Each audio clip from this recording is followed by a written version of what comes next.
Sorry, I had to reboot everything, and now nothing's working.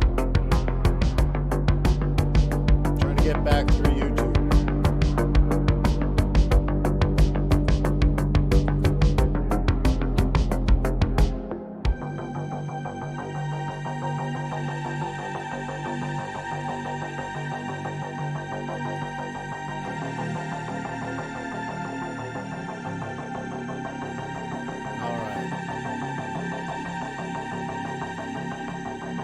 Wow, it's weird. Everything's changed too.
All right, let me get the coffee off the machine. I've been messing around. Had to reboot everything. All right, so I'll be back in a minute, maybe two.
Ready?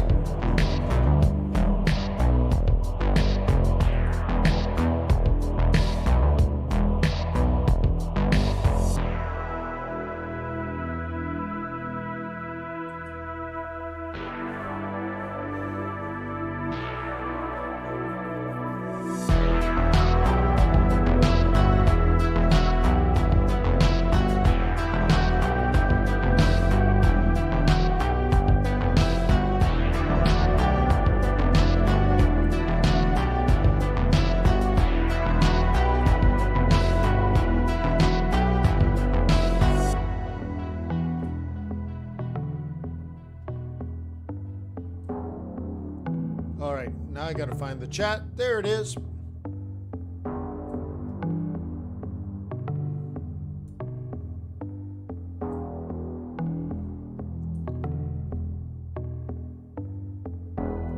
All right, well, good morning. Comment allez-vous?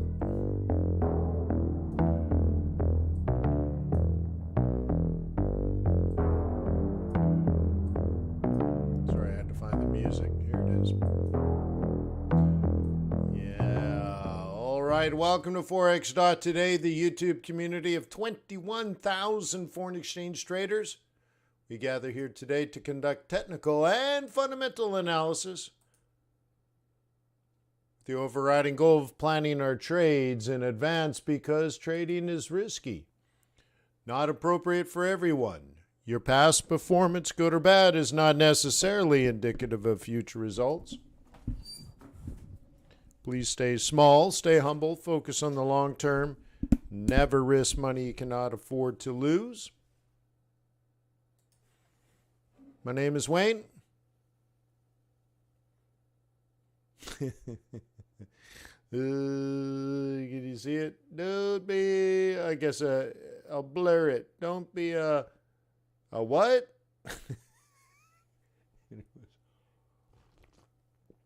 This was a gift to me from the Jonas Brothers.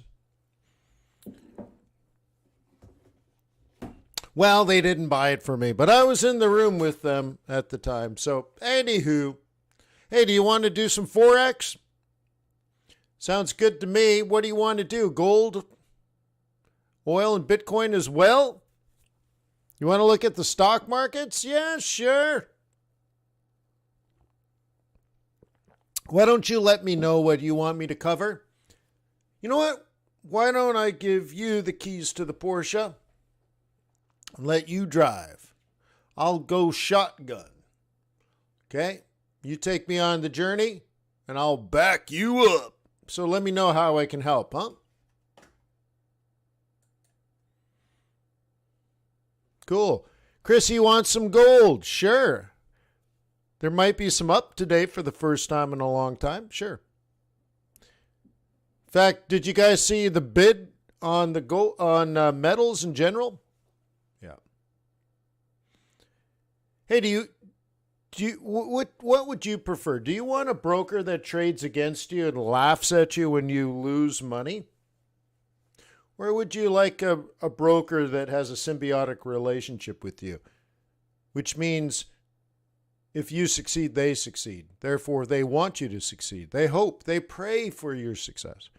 Which one would you prefer? Well, I prefer a broker that works with me, not against me. And that would be TradersWay.com. They're an ECN, which means they don't B-book you. If you don't know what that is, I'm sure you can figure out how to Google it. Chris is like, oh, I've been struggling to understand the market. Oh my goodness, Chris, you're in the right place. I've been doing this every day for 20 years. That's even before YouTube had started. Where have you been, Chris? We've been waiting for you this whole time.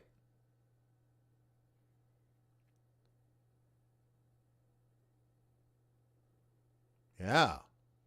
Under a rock, I guess, huh? Holy smokes. You don't use YouTube or FX Street or... Huh. Cool. Yeah. Welcome to the light in a world of darkness. Yeah. So anyways, look, the way that an ECN works is it's through, like straight through processing, STP. Not Stone Temple Pilots. Right? So when you click the button, they execute it into a pool of liquidity providers. That's it. And they make a small little fee. Is that right, Chris? Yeah. Well, that makes me an OG.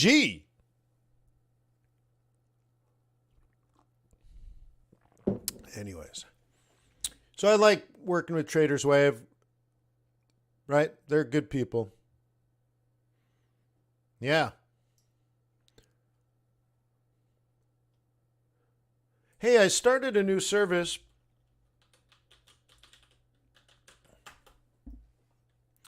It's going to launch in the next couple of weeks. It truly is amazing and remarkable.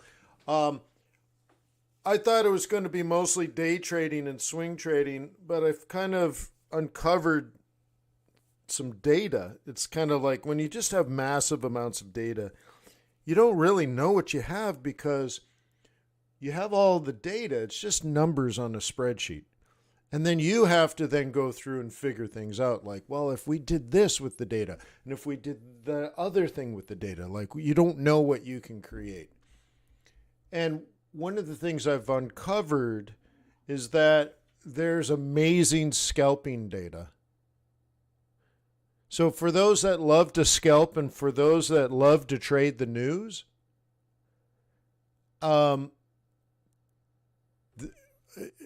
it's going to blow you away. Now, it does day trading, it does swing trading, it does all that.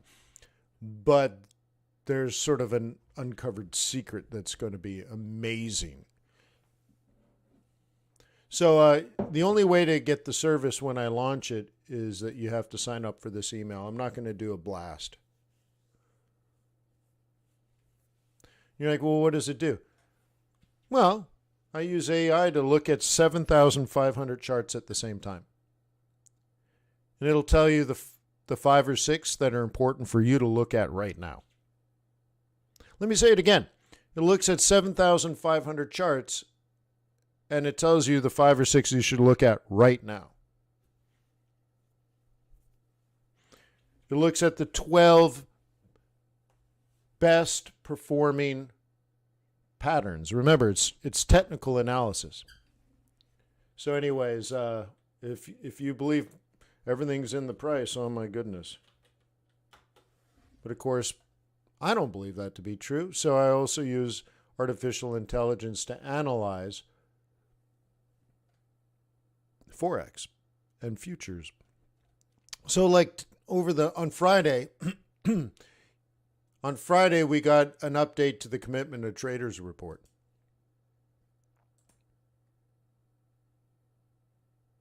Cool, right? Have you reviewed it? Chris wants to know more about understanding the market. So, Chris, do you know where institutional investors have placed their money? And in particular, excuse me, in particular, do you know the changes week over week as far as their capital flows?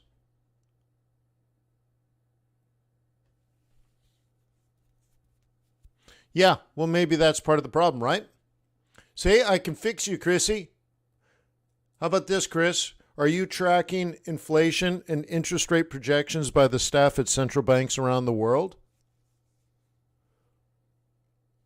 Not our projections, not our guesses, not what some idiot on Bloomberg or CNBC is thinking, but actually what the staff at the central banks are telling. No, well, maybe that'd be a good idea. Why don't we add that to your repertoire, Chrissy? C-Dub? Are you looking at volatility, yields, dollar, yen, gold, and S&P 500, creating a basket of risk-on and risk-off assets, and then doing comparative analysis on 3 different time frames to uncover the intrinsic trend underlining the market that you're trying to analyze?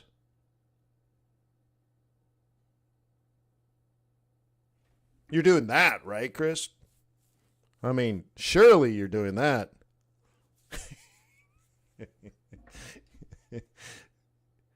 Oh, he's so facetious. So anyways, you need to organize your thoughts long term. You need to be able to analyze what's actually happening short term, line them all up, and maybe, just maybe, like I said in my book, maybe, just maybe. Like in my book, I say, when I first started trading Forex, I sucked. But after blood, sweat, and tears for years, I slowly began to suck less and less.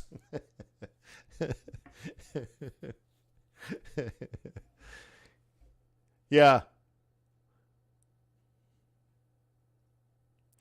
All right.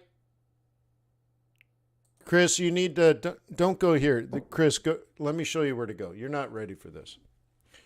You need to go to Investor Bootcamp. It's $88 a year. It's not big money. But there's 100 hours of education, and much of it is the same stuff I learned at Harvard. So you can get, is this a little bit of overpromising?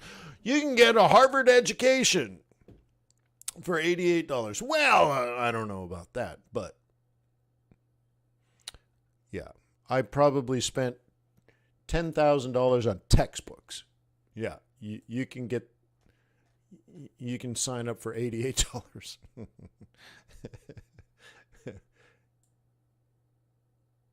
Yeah.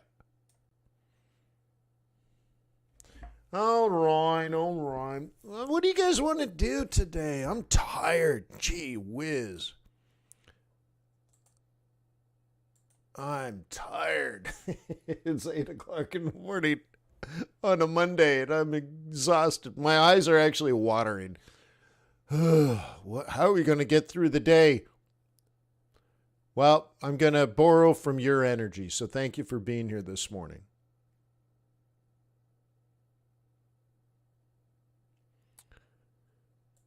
Oh, Chris, you don't even know, Chris. You don't even know. All right. Let's take a look at, let's just start on oily.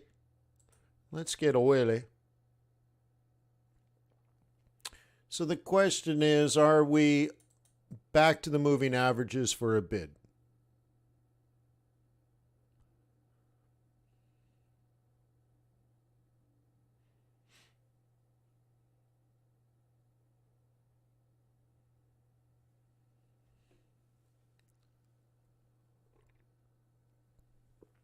What do you guys think?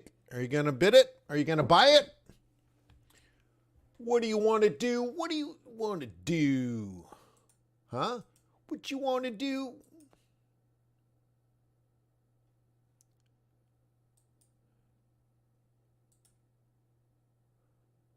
What you want to do, huh? What you want to do?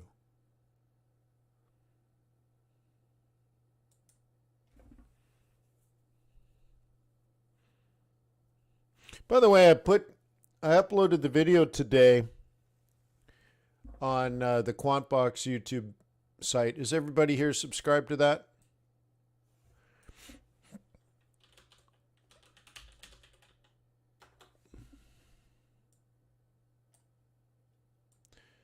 So that I put it up there. It's right here. Huh? What a handsome young man.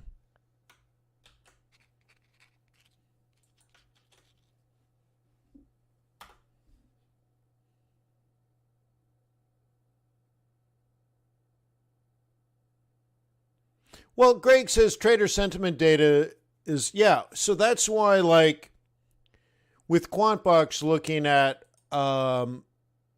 publicly traded liquid markets, versus some sort of proprietary data, right?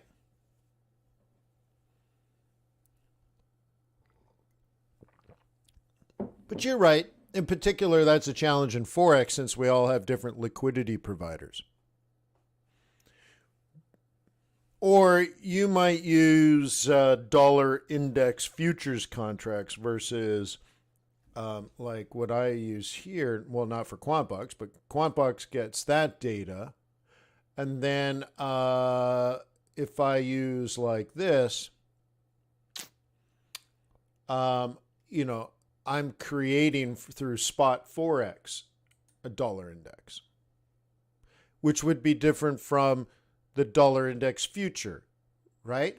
But then there's weighted, equally weighted, right? And non-equally weighted dollar index. So you're like, which dollar are you using? Right, Gregers? I got you. But so I know you're making a point.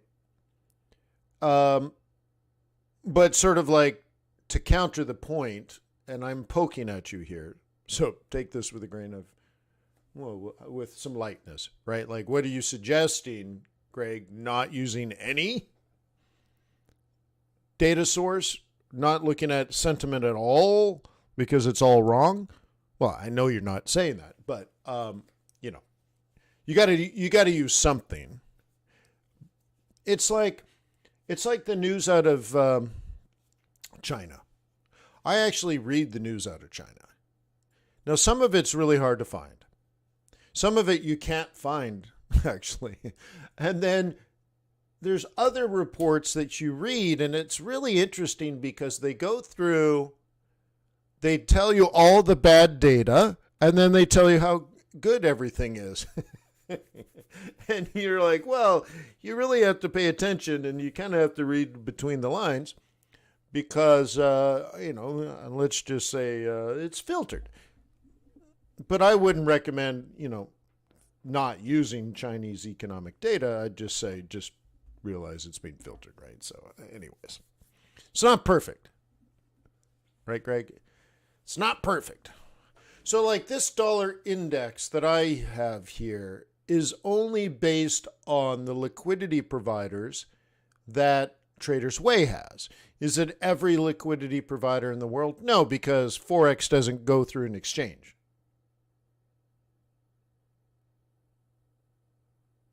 Okay. Oh, so what you said. So when you and I have been doing this right a long time. Yeah. You're right. Yeah. It's more like nobody's right. Everybody's wrong. The degree to which everyone is wrong is different. Yeah. Yeah. I think what we're both saying is you got to be skeptical. Yeah. But you got to use the tool, and you got to use the best tool you have. But there isn't perfection, I suppose. There's a degree of uncertainty at all time.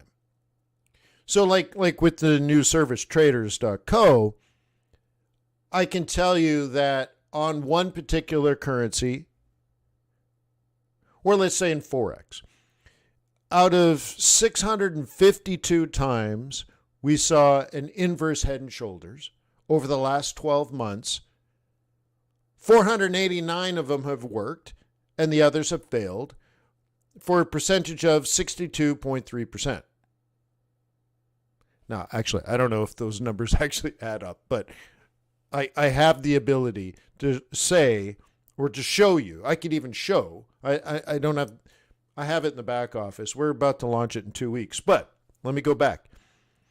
I am able to look at inverse head and shoulders patterns in Forex over the last 12 months on 4 time frames, calculate exactly how many times we've seen that one pattern, and tell you how many times it's worked, and tell you how many times it hasn't worked, to get a specific percentage of success, otherwise known as probability. It's not actually probability, but we'll call it probability. Okay? So I can get like hardcore numbers on that. But it's not probability because probability is sort of a percentage of the prediction of the future. And we all know past performance does not predict future results. All we know is in the past, when we've seen the pattern before, it's worked 61.2358%. But you and I are smart enough to go, well, that doesn't mean it's going to work next, right? Same thing with the data and sentiment. Just because the dollar has been weak overnight doesn't mean it's going to be weak the rest of the day. But it's weak now, right? So anyways.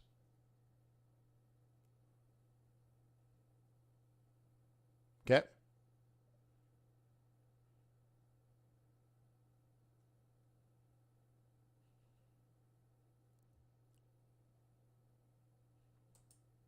Yeah. Well, Greg, it's interesting where in the perfection part of being a trader, I feel personally that I can't expect perfection out of being out of the market or out of my tools or out of the process. All I can expect is perfection out of my personal performance. And part of that is, and this is challenging, sort of embracing the imperfection. But I can control my behavior. I can control my process. I can't control the outcome. So in the process and in the behavior has to be embedded the risk management. And inherently, you're always managing risk through that behavior and through your process. Not just the actual action of when you move your stop, but like things like you're inherently never over leveraged, right? That kind of stuff. And you and I as seasoned pros know this, that even in times of uncertainty, we can sort of harness that in an acceptable way, but not through expecting perfection through the market, but through perfection of execution, which is our behavior and our thought process, focusing on the work, focusing on the setup, focusing on the consistency, focusing on the psychology, that kind of stuff. And then because of that, we can actually survive this thing and at times thrive. Yeah. All right. So anywho, let's get on with it. Let's do, let's look at some commodities, and we'll do some stock indices and stuff. So we'll go back to this. And what I was suggesting to you is, are you still a bull if you were a bull? And are you going to buy a dip off the 21? Are you going to do it or not? Now you're like, oh my God, I didn't even notice that. Yeah, well, you're probably stuck on a 15-minute chart. If you start on a 15-minute chart, that's one of your problems. Oh, Wayne, I don't have a problem. Yes, you do. Don't have so much pride. Of course you have a problem. Let's fix it. So if you start at a 15-minute chart, that's one of your problems. So you go back in, right, and you start on a higher time frame. Ideally, you start on such a high time frame that you don't even look at your daily chart yet. You might look at things like seasonality, since we've been talking about it here. In seasonality, you're looking at patterns that have occurred over the process of 20 years. And it's not on a chart. QuantBox gives you 20-year patterns and 5-year patterns. Why? Because, well, long-term is long-term and short-term is short-term. Isn't it amazing that a 5-year average is short-term? All right. Well, that makes your daily chart look simpleton, right? So you start there with the basic idea. Should you be a buyer in the market? Should you be a seller in the market? Or should you be neutral in the market? Okay, that's fine. You start there. And then once you've ideally made a decision there, then you drop into this daily. Only a daily. Okay? Yes. That's right, Revelations. We know it to be true. For example, if I could prove to you that when you look at the month of February, what if 80% of Februaries going back 20 years showed oil went up? It doesn't know why.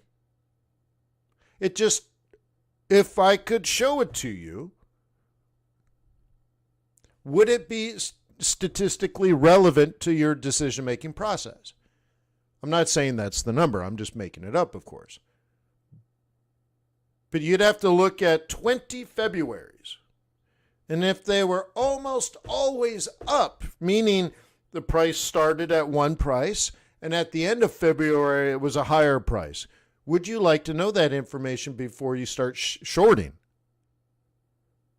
Well, I think so. But, this year might be different than in the past. This year maybe, we know, for example, Iraq and Kazakhstan have been dramatically cheating and overproducing oil and screwing over all their partners in OPEC, We know that. This is factual. We know this. Is that in the seasonality?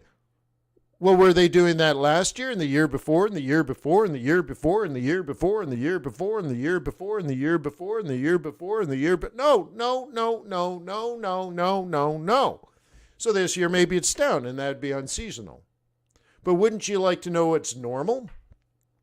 And then say, well, I know it's normal, but this year might be down because of the behavior of Iraq and Kazakhstan. OPEC said they were going to cut by 1 million barrels, but instead, OPEC overproduced. So oil comes down, right? Maybe. So you have to decide, what are you trading? The short-term move of there's oversupply of oil because of Iraq's behavior. Now, you might also say, well, Saudi Arabia is going to go in there and slap some Iraqis around and say, how dare you screw over all the rest of OPEC? Okay? All right.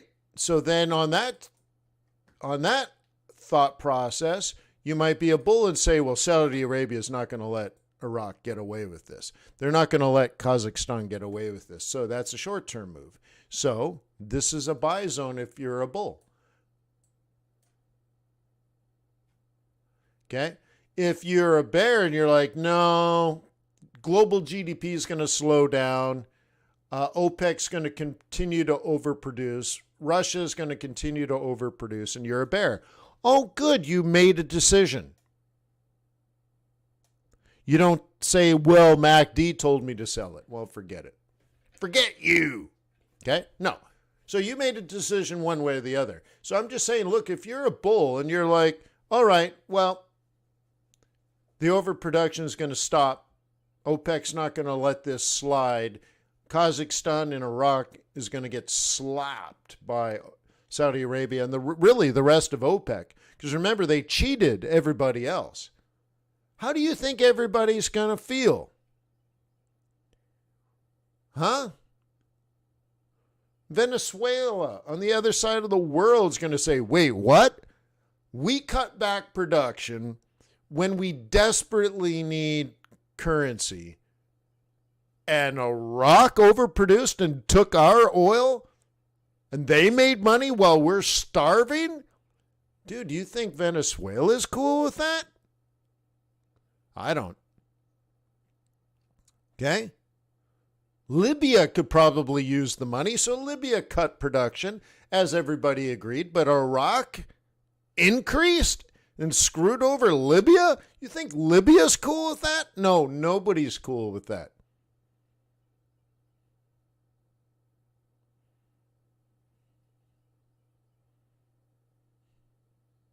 Okay? Cool. So which one are you, a bull or a bear? You can't answer that, you shouldn't be in the market. What do you stink? Smell like a plan?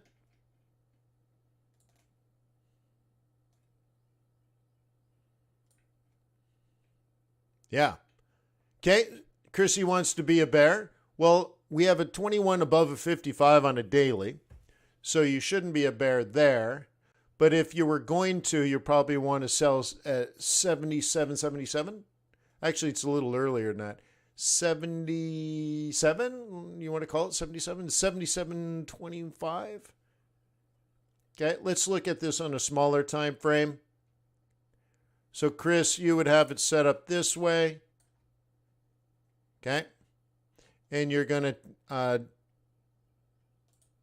you're going to do it this way, Chris. You're going to drop it like it's hot. Okay?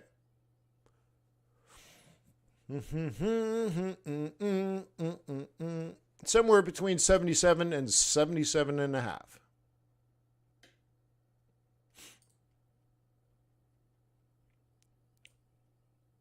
What do you guys think? Do you think there's some tough guys from Cameroon getting on a plane and flying to Iraq right now to, quote unquote, negotiate with Iraq on their oil production?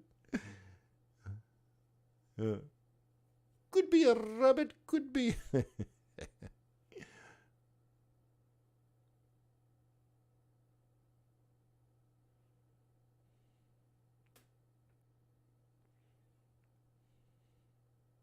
Huh?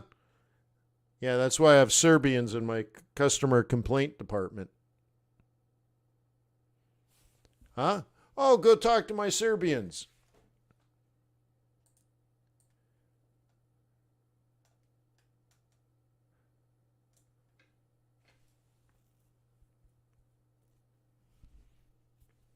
Oh, Andrew's going CFTC on us. Andrew.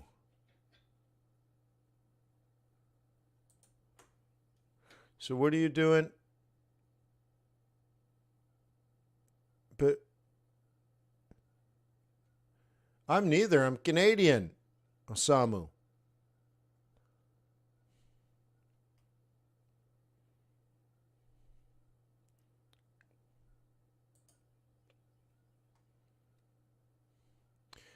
Okay, but Andrew's like CFTC contracts. Are you talking about oil?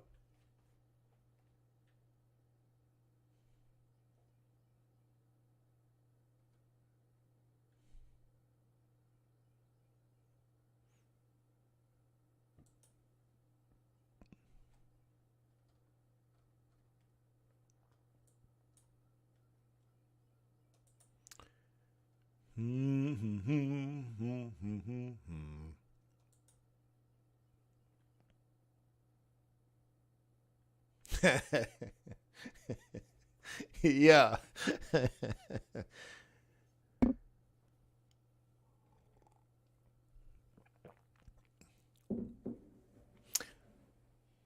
I don't even think there's great choices really when you bring it down to that, Meta, because I don't know if the Republicans are really 100% capitalist. That's probably my problem with the Republican Party. And then if there was a better Libertarian Party, I might be libertarian, but there isn't a good Libertarian Party.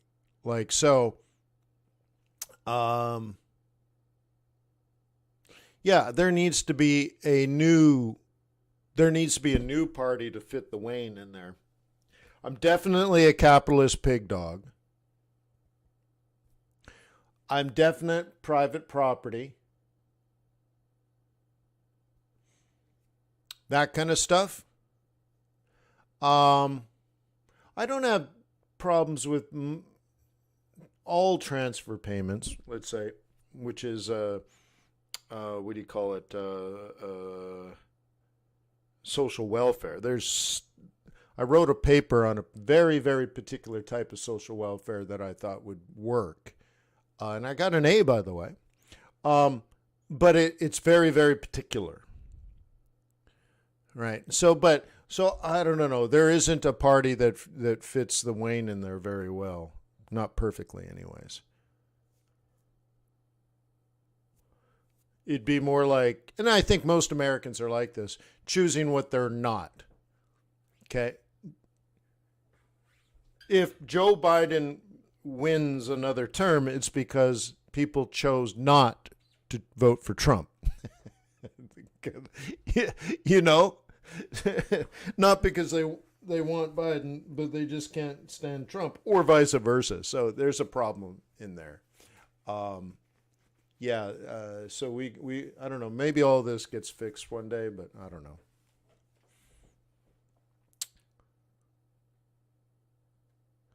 All right. Right. So anyway, so there's a bit of a bid on oil. What do we know? Okay, a 5% increase in bulls and a 4% decrease in bears.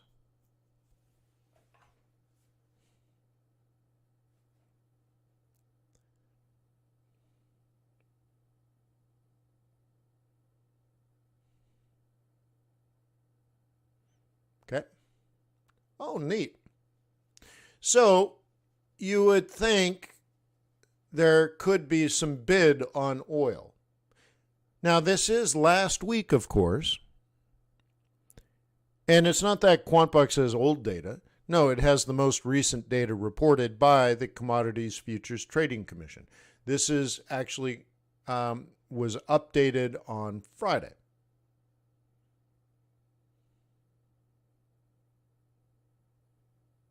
Okay. Osamu, are you a capitalist or socialist?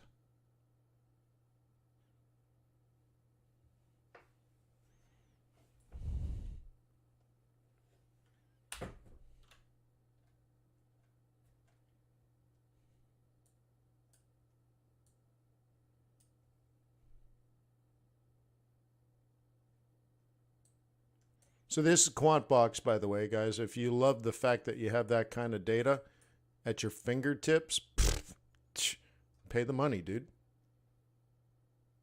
What do you mean it depends on the economy? So you're pro-socialist in one particular economy, but not socialist somewhere else? That's interesting. I never thought about it.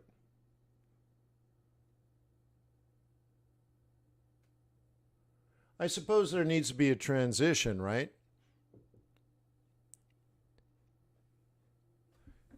So if you had a million people, let's say you had a society of a million people, it's big enough that you couldn't be a little society, meaning you go through things like a family unit, right? Family unit, and then you can create a little village when you have multiple families, and then you create a little town, and then you get a bigger town, and then you get a city. By the time you get to a million people, it's complicated. You need food, you need sewage, you need water, you need services, you need governance, all this kind of stuff, right? So, but if you had a million people incapable of taking care of themselves, which is just another form of low GDP, you had a million people that are unproductive. You would have to start at some point and say, well, the organization of government needs to supersede the liberties of each individual person and say, well, you're not contributing to the greater good of society, so the government will then act as that mother and father kind of person and say, well, we'll make sure there's sanitation and you know, kind of like your mom making you take out the garbage. You weren't going to take out the garbage, but now you have to because mom yelled at you. Okay? Right? Milos, clean your room. But mom. Okay. So again, if you had a million people that are not capable or unwilling to take care of themselves, then you need to then do it for them, like a mom or dad. But then, so ideally, though, your mom and dad, aka your government, is also teaching you how to be a good, kind, thoughtful person. They're taking you to school. They're providing you with a healthy lunch. They're ensuring that you do homework. They drive you to your science fairs. They look out for your best interest. Because they're productive, they buy you clothes and you live in a safe neighborhood. And what inevitably happens is you become a productive person too, and you need less and less government. You see? So I appreciate what you said because I obviously, you know, I'm privileged, not just because I'm a cis white male. Harvard told me that that's an unfair advantage. Maybe it is. But I was also born in a rich country like Canada, but I was born in poverty. And then I moved to a rich country like the United States, but nobody gave me any money. But I'm productive, and this country is quite productive, and you don't need as much socialism. You just don't. We have it. And I think it's not productive. I think inherently what happens is it shows up because people are unproductive, but then those that stay in that steady state of socialism is because the government doesn't do anything to get people out of low productivity. Everyone should have an education. Everyone should have a healthy diet. Everyone should have a safe in living conditions, but also, and I make this a big point in all the papers that I wrote about in school in regards to this subject, the key to enlightenment, the key to enrichment, the key to self-worth is entrepreneurialism that leads to independence, that also leads to liberation, that leads to reinvestment back into society, because for every entrepreneur that is successful, they lower inflation, they increase in productivity, they provide a happy and warm reason for living. Like, do you wake up in the morning to gather sticks and walk to the well for water? Very unproductive, but very necessary. But what if an entrepreneur found a way to get you the water and provide you the heat and energy that you require? Now you don't need to gather sticks all day. You don't need to carry water on a jug on your head.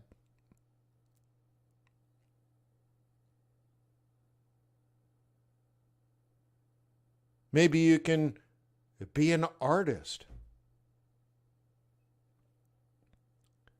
What a liberty that is, huh? Yeah. Yeah, I know an artist. He paints. This is what he does. He paints. He's a millionaire. He paints every day. What an amazing existence. You wake up in the morning. Maybe I'll put shoes on today. Maybe I won't. I'll just paint, drink wine. I'll start at 11 a.m. sharp. Right? So anyways, right? So Maida says the problem is you don't have the opportunity to get out. It's hard to, it's called a vicious cycle. And the key, Maida, the key is entrepreneurialism. Not just that it exists, but that it's embraced by the social organizer, which we call government, right? So on my first trip to Cuba, I was very interested, after 2 or 3 generations of not just socialism, but communism. Those are 2 different things. I wondered if there were entrepreneurs. Or is entrepreneurialism created from capitalism? For example, because I'm ignorant. I didn't grow up in communism or socialism. Okay? So I go to Cuba, and entrepreneurialism is alive and well. It's a normal part of the human spirit and consciousness. It made me so happy. But there's a lack of opportunity, but it exists. Now, if the social infrastructure, what we call government, if the social infrastructure not just allowed entrepreneurialism, but invested into entrepreneurialism, opportunity creates itself. The government doesn't have to give you opportunity. Now, that's what government usually does. All right, Maida, you are going to work on repairing the highway to Vinales, because there's potholes in it, Maida. We can't have potholes in the highway. And you're like, but I don't want to work on the highway. Well, Maida, you are going to be required to work on the highway. You're like, whoa, whoa, whoa. What is this, a chain gang? Yeah, well, that's socialism. Maybe communism. Who knows, right? But instead, when you're an entrepreneur, you see the opportunity and you create it. And you go out there and you're like, I know a way to help people. And they're going to compensate me for this great idea, in which then I can reinvest into the business and I can start hiring people and I can start spreading the love, is what I like to say. But the government would have to say, well, Okay, then we need basic levels of education so that you know how to start a business and manage a business. Like, why do most entrepreneurs in America fail? They go out and they're like, I'm going to start a um, frozen yogurt store in Alaska. Well, you're like, maybe that's not a good idea. What are you going to do the 9 months out of the year that it's freezing cold? But then on top of that, it's like, do you know how to do marketing and advertising? Aren't they the same thing? No, they're not. Do you know how to manage your books? Do you know finance and accounting? No. Do you know budgeting? No. Have you ever interviewed and hired a staff and managed them before? No. And you want to start a business? Yeah, I want to get rich. This is my retirement money. No. That's a bad idea, right? But what if it was part of your basic education? What if your teenagers knew how to manage a checking account?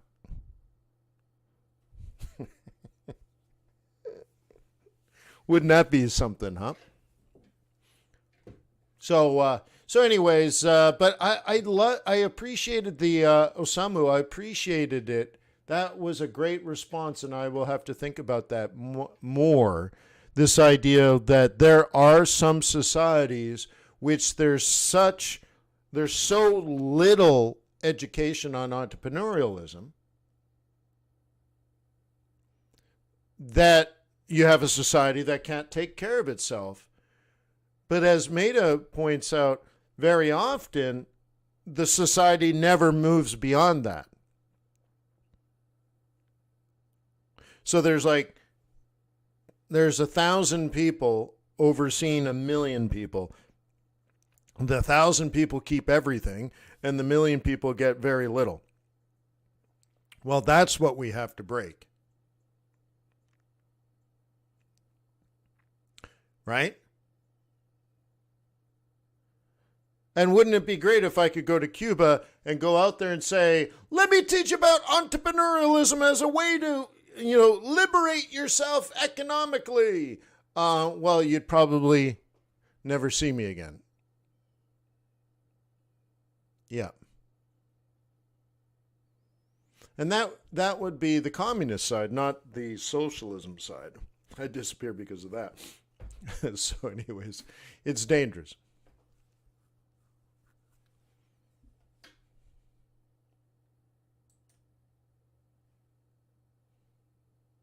Yeah. You should have seen, though, Maida, when I was talking to different people about, like, hey, can I teach an economics class at the University of Havana? And they're looking at me like, oh, God forbid that would happen. They're like, there's no one to even to ask. Like, don't even ask. I'm like, really? Yeah. Yeah. Yeah, no, seriously. I did ask a few people, and, government people too. And they're just like, whoa, whoa, whoa. Whoa, whoa, whoa, whoa, whoa.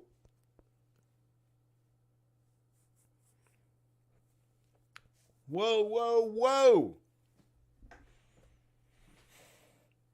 Oh, yeah, and I'm dead. Yeah, I am actually. Like, what a great purpose. Honestly, like, that would be an amazing purpose. If you could do that, like, you show up, you teach entrepreneurialism in a communist socialist country and then leave, you're like, dude, a hit and run like that, that's a big win for freedom, I think. But I think the United States needs it big time, right? Like, I think we all need it.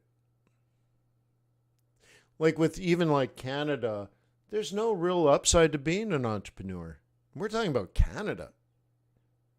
You're like, oh, you should start a small business, incorporate it, and then you find out there's no real benefit.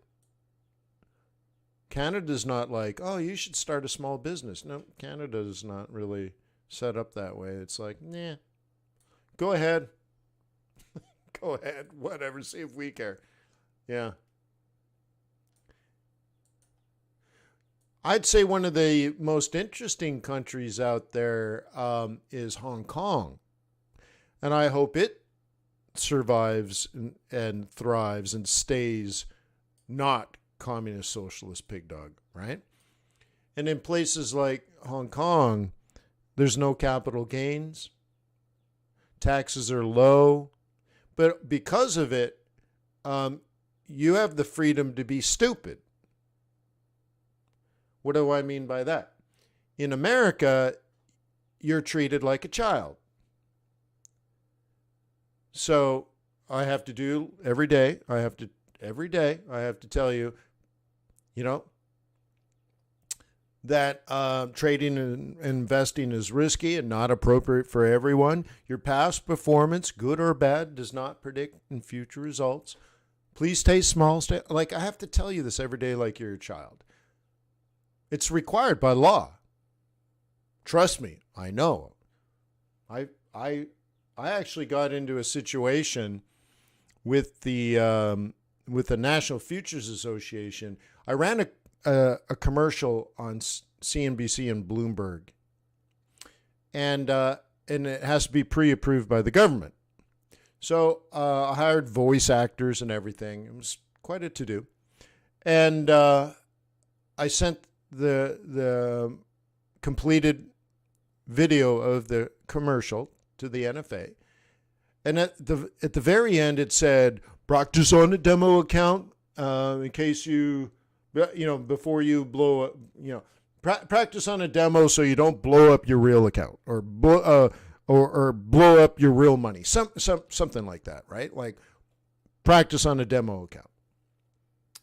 I thought that was the right thing. I wrote the script. So I'm like, well, we need a disclaimer at the end, right? Makes sense, right? And I put in a very specific disclaimer. Great. And I sent it to the NFA, and they're like, you can't, we like the commercial's great, but not the disclaimer. I'm like, wait, what? I'm like, they're like, remove the disclaimer. Well, I'm like, it's the last 5 seconds of the commercial. If I make a change, I have to redo the entire commercial. You can't just cut it out. You can't have a 20-second commercial or 25-second commercial. And they're like, look, you cannot tell somebody to practice on a demo account before trading real money. I'm like, I don't get it. I don't get it. Like, that doesn't make sense. And they said, well, if you tell people to practice on a demo account before trading real money, you're telling them past performance predicts future results. That if they're successful on a demo, they'll be successful trading real money on their live account. And we don't want you to tell people that. I'm like, that doesn't make any sense. I'm telling amateur retail traders that they should practice before risking real money. And they're like, yeah, you're going to need to remove that. So I removed it.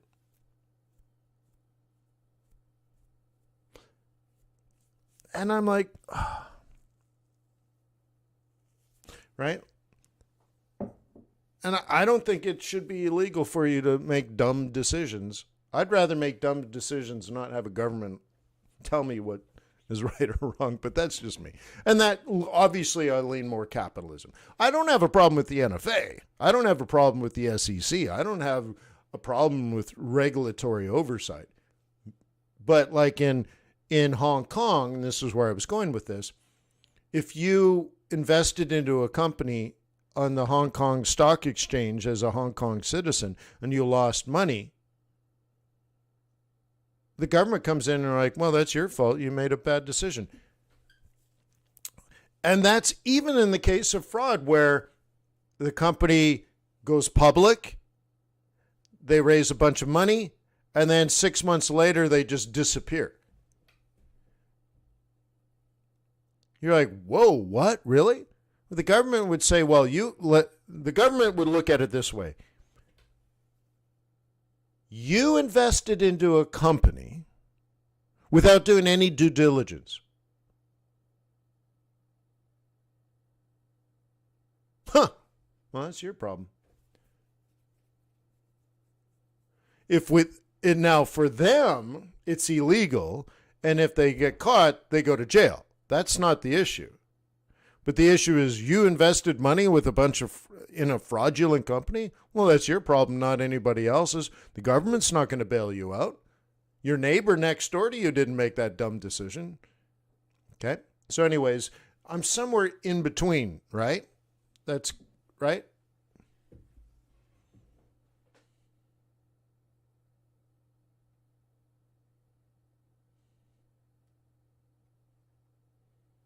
So anyways, should we move on? What do you guys want to cover next?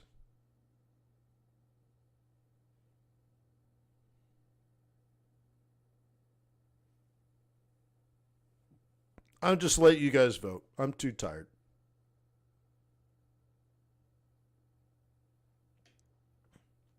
S&P 500.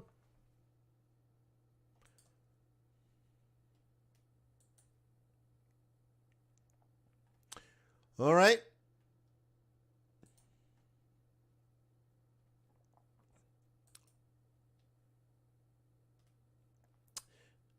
So I already have it lit up. Plan A is down here near 50-50.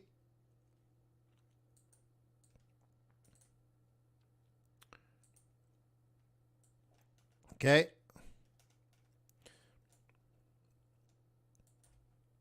And the next one is like this. Yeah.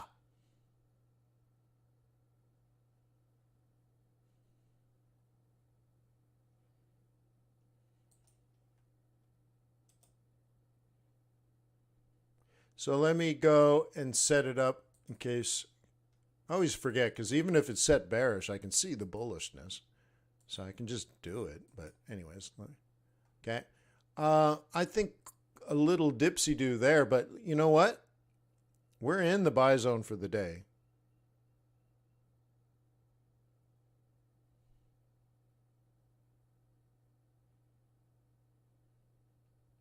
Okay. So currently it's okay for risk on. Just a quick look at NASI. NASI's failed to breach. Okay. Daily 5 in play and 4 hour 21 in play. So really it just comes to the open. A little bit of risk on, obviously. We could do a quick look at some dollar pairs. Okay, USD, yen. We're kind of like freak out zone. This is the freak out zone. The one just above us at 151 is nuts. And then the next one at 152 is some of the most incredible resistance I've ever seen as a Forex trader.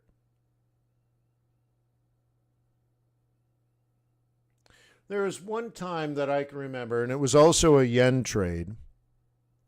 I think it might have been the 115, I think it was. How long ago was that? Let me check if I even remember. Was it this one?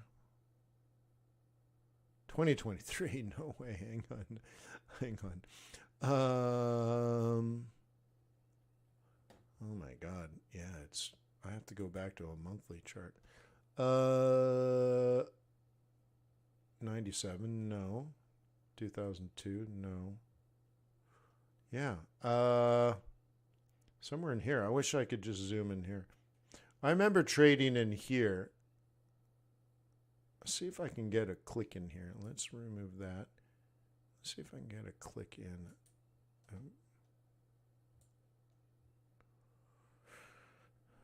No. And let's go back to this. I bet you it was this move here. Was it 105? Yeah, look at that. It's so weird. I still remember it. Isn't that weird? 105. Okay, you see this breach here? I really have to...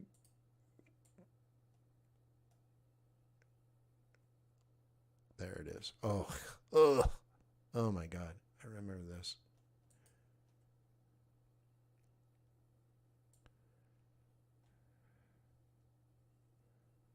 No, it was before that.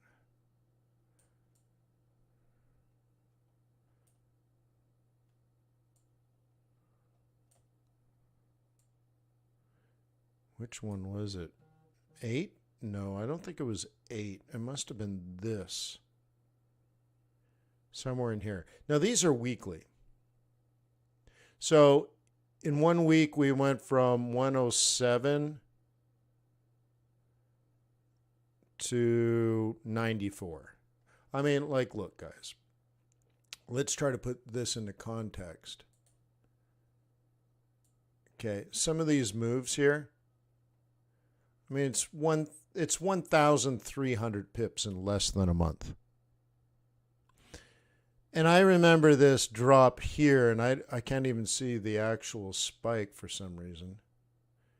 But it dropped, yeah, to 100. Yeah, okay. So I remember this candle.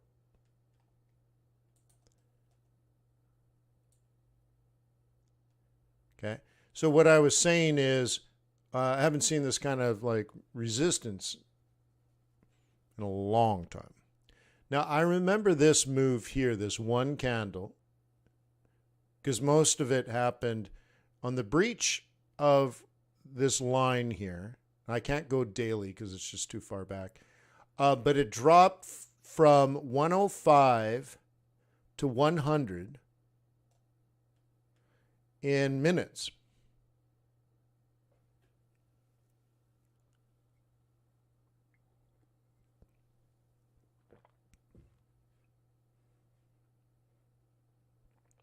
Minutes. And you can see it ended up dropping another 1,000 pips. But the way I remember, it was I shorted up here. And I mean, again, imagine how dramatic this was. If I remember it, you know, this is 2007, 2008. I remember it. Think about how dramatic it was. So I'm short at 107. Then it drops to 105, and I remember it to the minute because I was running FX Bootcamp. And we cheered when it dropped because we were up 200 pips. Okay? And it hit 105, and then all of a sudden it was 102. Then it was 104. Okay? And then it was 100. And then it was 104 again. Well, I'll say 103. Okay? So it was like this.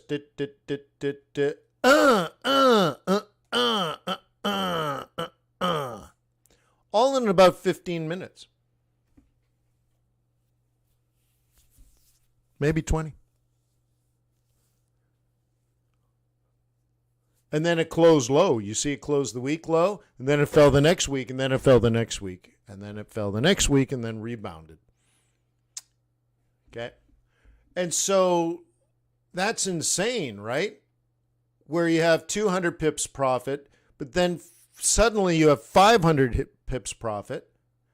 I hit exit, and back then my broker was GFT, and it wasn't their fault because there wasn't any liquidity left. So I was up 500 pips profit, and I'm like, out.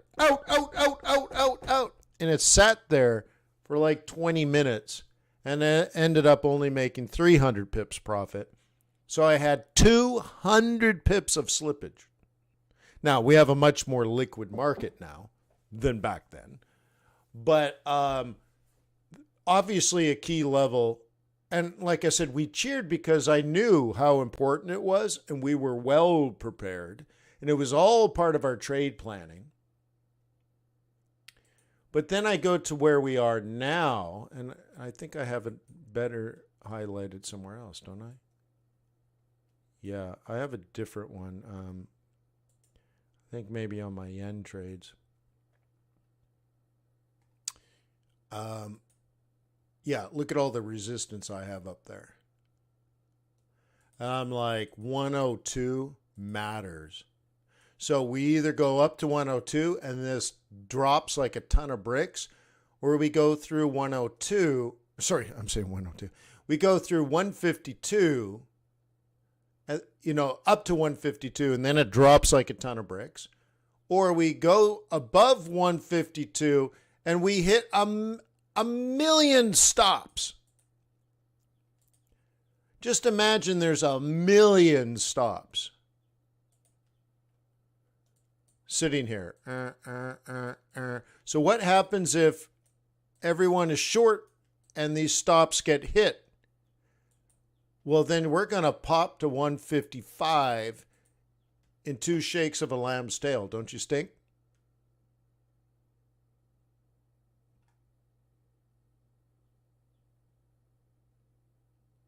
Okay. Cool. And then the market's opening in a couple of minutes. So let me talk about Louis' point, and Jim rightfully commented on it. When you are the leader of a publicly traded company, you can't just sell your stock. You can't. You can buy it, but you can't sell it. Now, Jamie Dimon was impeccable at buying millions of dollars of JP Morgan stock, and now he's selling it for the first time in a long time. Bezos is also heavily selling right now. Okay, let's talk about Bezos. He hadn't sold stock for 2 years. He used to sell stock all the time on a regular schedule. See, that's the way to do it. If you're the leader of a publicly traded company, you have to be seen as not timing the market, trading against your own stock. You also have to prove you don't have inside information. Oh, you sold the stock right before the company collapsed? Well, you have inside information. So you have to sell your, cash out, if you will, get paid, if you will, in a way that shows that you're not timing. And so you put it on a schedule. Every 3 months, you're going to sell a certain amount of stock. It's all scheduled in advance. Everybody knows. And you just slowly cash out of some of your positions and you make your millions, right? Okay. So Jeff Bezos did that forever. But a couple of years ago, he realized he wanted to step down and live a life. Probably didn't live much of a life for a decade or two because Amazon was his life. But then he decides, you know what?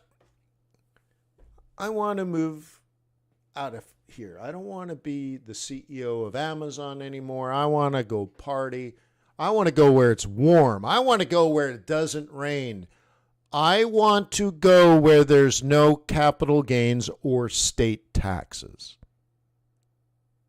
Ha ha ha!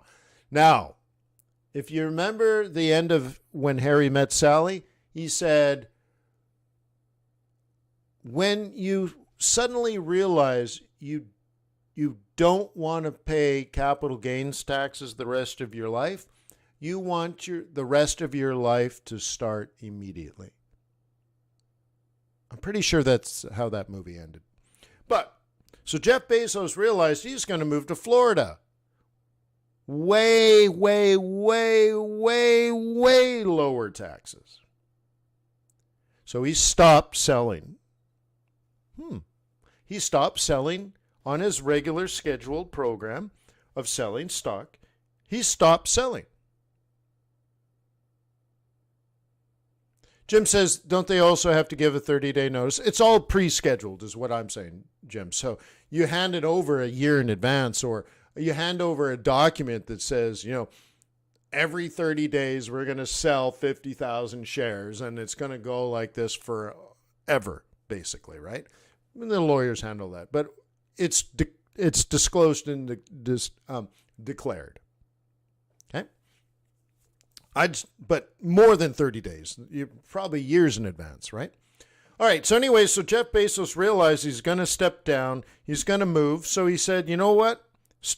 He obviously didn't need the money, right? So he's like, stop it.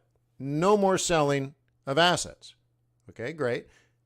Maybe it had to do with low prices during COVID or something. Also probably true. So now he moves to Florida, and guess what? He turned it back on, and he's making up for lost time. Remember, he went 2 years without selling any. So now he's selling, and he's making up lost time. But get this. He saved $600 million in taxes this year. Okay, Lewis? He saved $600 million. So with the money this year, he bought a $100 million house and a $500 million yacht. Yeah, $500 million yacht. And it was with money he would have otherwise just given to the government if he lived in Seattle. He might be a capitalist. What do you think? So that's Bezos. But also that's how these publicly traded entities, in particular their leaders and senior executives, are required to handle their estate. Think of it as estate planning, tax planning, compliance planning, so on and so forth. Again, if Jeff Bezos sold a bunch of stock and then a month later it becomes public knowledge that the company is struggling for sales or is going to be broken up as a monopoly, and Jeff Bezos knew, and a week before it became public knowledge, he dumped the stock, that's illegal. That's insider trading. And so that's why all of this happens that way. Anyways, the stock market's opening in 2 minutes. Have a great day. I will see you soon. Peace on earth. May the pips be with you. May your profits be above average.